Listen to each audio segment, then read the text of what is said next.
जी आपका? सत्य प्रकाश मलिक। क्या मामला हुआ? मेरा जो है ना जी 2004 में यहाँ ज़मीन खरीदी थी 3.5 बीघे। वो तोसीन की माँ से खरीदी थी। तोसीन सनोप शेरदीन निवाड़ा का रहने वाला है। और मैंने उसकी 4 दीवारी करा दी थी उसी टाइम, एक कमरा बनवा दिया था।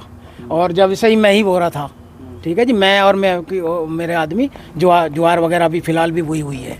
तो इन्होंने जो है ना पहले किसी डीलर के साथ, राजू और रमन है, उनके साथ मिलकर मेरे ऊपर दबाव बनाया कि भाई अपनी ज़मीन बेच दे। मैंने ज़मीन बेचने से मना कर दिया।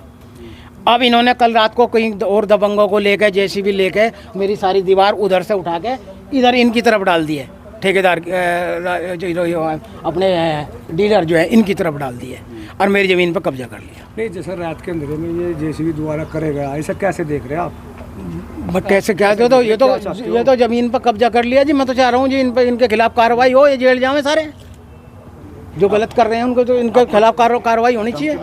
धमकी तो ये मिली जी कि मुझे हमें ज़मीन दे। अब ज़मीन दे दे तो मैंने मना कर दिया, मैं मुझे देनी नहीं है अभी। वो उसके बाद ये कार्रवाई हुई। ज़मीन नहीं दी तो आपका? बिल्कुल जी, बिल्कुल ऐसे ही। क्या चाहते हो? मैं तो कार्रवाई चाह रहा हूँ जी, इन्हें जेल जाए और मेरी जो है मेरा कमरा दीवार दोबारा बनवाई जाए। और जो हाँ सूचना दे दीजिए, मैंने 112 पे भी दे दीजिए। और अब जाऊँगा जी वहाँ अपना थाने में भी दूंगा जाके जी। ज़मीन कब्जे करने का मामला है, क्या है पूरा मामला? भाई देखो, ये हेम प्रधान पकरपुर से है, इनके दामाद है। ये हमारे पास में मैसेज आया कि कुछ लोगों ने इनकी ज़मीन पर कब्जा कर लिया। इस तरह से तो सुबह का अमन चैन ख़त्म हो जाएगा। बाहर का कोई भी व्यापारी यहाँ काम करने के लिए आएगा नहीं। और रही बात यह कि जिसकी ज़मीन है इसको बराबर धमकी दी जा रही है, ये तो गलत बात है। ऐसा समाज में होना नहीं चाहिए। अगर ऐसा होगा तो हमारा समाज इसके खिलाफ घोर निंदा करता है और हम इसके लिए अगर कोई बात आएगी तो यहाँ धरना होगा, आंदोलन करेंगे। ठीक है, हम अपने उच्च अधिकारी से, कप्तान साहब से बात करेंगे, एडिशनल साहब से बात करेंगे, सीओ साहब से बात करेंगे, डीएम साहब से मिलेंगे। जैसे आप देख दीजिए रात के अंधेरे में किया गया, ऐसा कैसे देख रहे हैं आप? इसको तो ये तो कब्जा किया है, मान ले। ये तो दीवार तोड़ के, ये बाहर रहने वाला आदमी था, दिल्ली में रहता था, जिसने अपनी लैंड खरीदी थी 2004 में।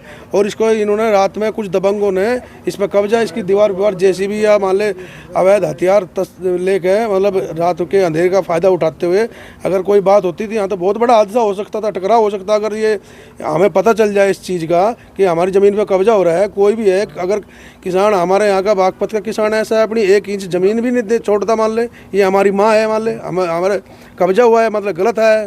तो कितनी ज़मीन होगी? ये 3.5 बीघे के करीब ज़मीन है। किस जगह जी? ये निवाड़ा के उसमें पड़ती है, ये जो अपना कलेक्ट्रेट है इसके सामने है।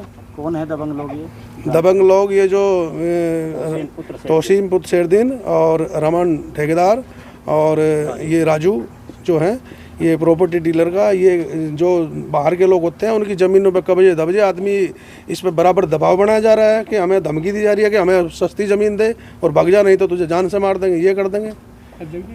कमरा भी बताएगा तोड़ दिया गया, कमरा भी तोड़ दिया। इनकी जो ईंटें हैं वो जेसीबी से उठा के जो दूसरे की उस ज़मीन है उसमें मान ले जो ईंट थी, वो गार थी, जो भी थी, वो उठा के वो कर दी, नष्ट नाबूद कर दिया गया, फसल नष्ट कर दी गई। मान ले किसान आदमी है, किसान के पास में तो फसल ही है, उसमें तो फसल बुई हुई थी। तो हम शासन प्रशासन से मांग करते हैं इस पर कब्जे का ना, फसल का भी मान ले वो डाला जाए कि हमारी किसान की फसल नष्ट की गई है। तो हम न्याय चाहते हैं, न्याय के लिए है हमारे। मैं देवेंद्र दामा, जाट सभा अध्यक्ष बागपत 308 गाँव को बिलोंग करता हूँ। अगर हमारी बात नहीं सुनवाई हुई तो हम टिकैत साहब को, जो और अन्य संगठन है उनको बुलाएंगे, यूनियन वालों को बुलाएंगे। हम अपनी बात को बड़ी मजबूती से रखेंगे। अपने आसपास की खबर देखने के लिए चैनल को लाइक व सब्सक्राइब जरूर करें और ज़्यादा से ज़्यादा वीडियो को शेयर भी करें।